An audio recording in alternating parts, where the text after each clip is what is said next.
Hi, I'm glad you stopped by. I'm going to read the story called Real Easter Eggs.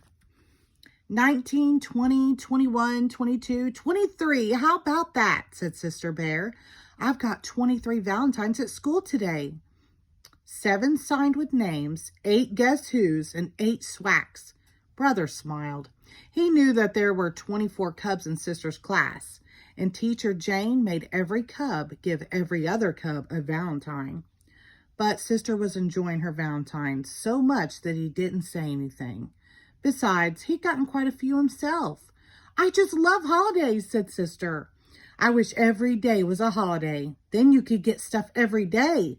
Oh, said Mama, who'd been listening. Is that all holidays mean to you, getting stuff? Sure, said Sister. You get turkey, stuffing, and pumpkin pie on Thanksgiving, presents on Christmas, and Valentine's on Valentine's Day. What's wrong with that? What's wrong with that, said Mama, is that holidays are about much more. Thanksgiving is about being thankful. Christmas is about goodwill and peace on earth. And Valentine's Day is about love and friendship. What do you think about that, my dear? Asked Papa. Where did Sister go? He said, looking around. She went into the kitchen, said Brother. Which Sister had? She'd gone into the kitchen to look at the calendar on the wall. She was looking ahead for holidays. She looked at the rest of February. There weren't any more big holidays in February. She looked at March. She didn't see any big holidays in March either. But then she looked at April. And right there in April was a really big holiday. Easter, yum, she thought. Coconut eggs, jelly beans, chocolate bunnies, yum, and double yum. That night, Sister fell asleep while visions of jelly beans and chocolate bunnies danced in her head. But it was still winter, and when she woke up the next morning, she forgot about Easter and spring because there was a new blanket of snow covering the earth. Wonderful snow to sled on, to make forts out of, to make angel wings in. But Mother Nature had forgotten, and while Brother, Sister, and their friends sledded and made forts and angel wings, she was getting ready for a whole new season. As the winter winds died down and the sun began to ride higher in the sky, signs of spring began to appear. The big icicles of winter dropped from roofs and stuck like swords in the last of the melting snow. Robins began looking for places to build their nests.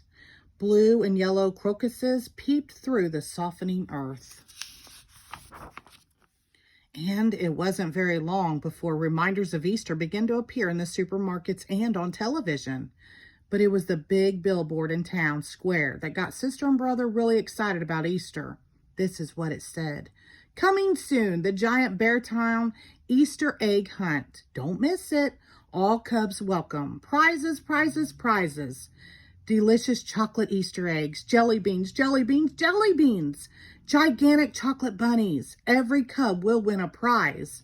All prizes on display in window of the Beartown General Store. Look, said Brother. It says the prizes are on display in the window of Beartown General Store. And were they ever? There were more jelly beans than you could ever count. Sugar-trimmed dark chocolate, coconut-filled eggs with sugar, roses, and violets on them. Life-sized milk chocolate bunnies, and one chocolate bunny as big as Brother Bear himself. Happy Easter indeed! This was going to be the biggest, best, most delicious Easter ever. Brother and Sister were so excited they ran all the way home. Mama was in the treehouse front yard. Sister, said Brother, you tell Mama about the big Easter egg hunt while I'll go find Papa and tell him. Mama, Mama, sputtered Sister. She was so excited and out of breath she could hardly talk.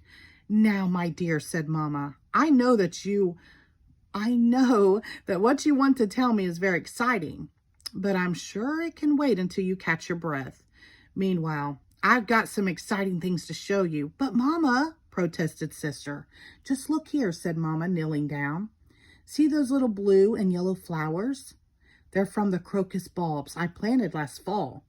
They've been sleeping under the snow all winter. Now they're the first to push up through the earth and greet the spring. Aren't they lovely? Yes, Mama, they're nice, said Sister. But Brother and I were just down at the town square, and guess what? But Mama didn't quite hear Sister because she had walked across the yard and was looking closely at a scratchy-looking bush. It didn't look like much to Sister.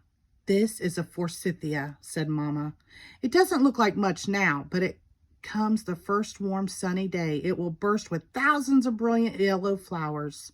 Surely you remember it from last spring, my dear." Sister did, sort of, and it was pretty, but it didn't begin to compare with those sugar roses and violets on those dark chocolate Easter eggs, or those zillions of brightly colored jelly beans. That's when Papa and Brother came running around the house. Papa was just excited as Brother and Sister. "How about that?" cried Papa. "How about what?" said Mama. "Didn't Sister tell you?" said Papa. "There's going to be a big Easter egg hunt on the town square, and you should hear the prizes, more jelly beans than you could ever count." "Papa," said Brother. "All kinds of chocolate eggs," continued Papa. "Papa," repeated Brother, tugging on Papa's pant leg. Yes, son. "I forgot to tell you," said Brother. "The Easter egg hunt is just for cubs." "Just for cubs," said Papa. "That's right," said Brother. "Oh," said Papa. He was more than a little disappointed. Papa was crazy about jelly beans, especially the black ones. Mama sighed. She looked at Papa and the cubs. She was a little disappointed too.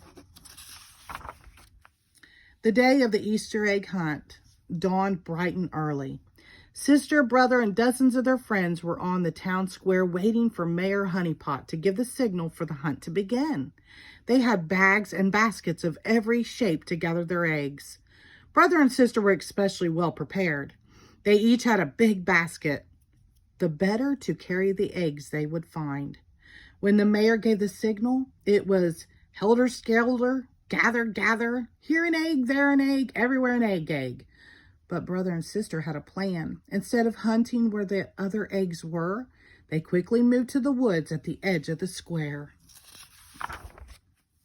"Here's a red one and a pink one and a green one," shouted Sister as she popped the eggs into her basket. "And here's an orange one and a yellow one and a lavender one," cried Brother as he popped them into his basket. A little while later, Brother noticed that Sister had become very quiet. He turned and saw her standing ever so still, looking into some bushes.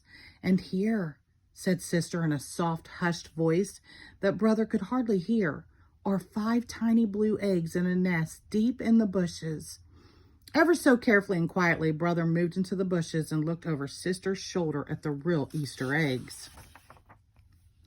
And together they watched as one by one each tiny blue egg cracked open and a tiny, scraggly, wet baby robin struggled to climb out.